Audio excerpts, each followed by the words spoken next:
ဒါခြံထွက်ပဲသီးပါဝင်းကားလေးနဲ့စားမှာပါအနီးကလေးရိုက်ပါဦး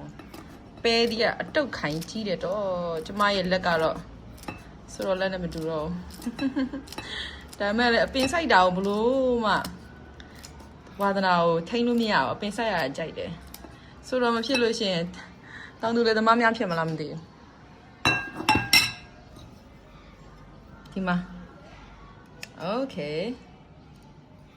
ဘုရားဒါလည်းဒီနနပင်ကလည်း organic ပဲလုံးဝဖေးမပါပါဘူးရှင့်ရဲရဲရသူများရဲ့တချို့လေနနပင်မကြိုက်ဘူးလို့ပြောကြတယ်ဟာတာလေဟိုကရီးကျင်တာ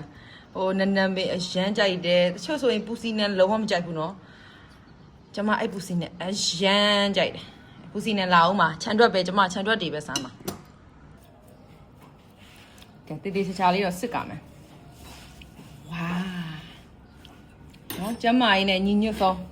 healthy ဖြစ်ပါရဲ့ကြော်လေးကဲတန်ငယ်ဦးသီးထဲမယ်ပေါ်ငယ်ဦးသီးမဟုတ်ကြိုက်တယ်ကျုံကဲဒါကတော့အိမ်ချက်ပေါ့နော်မေဆိုးချက်ထားပေးတာမေဆိုးချက်ပြီးတော့လာပို့ပေးတန်းမွေးကားပါရှင်အိမ်ချက်မွေးကား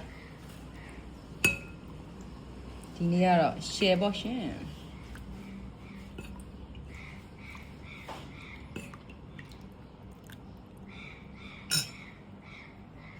စားကြပါဦး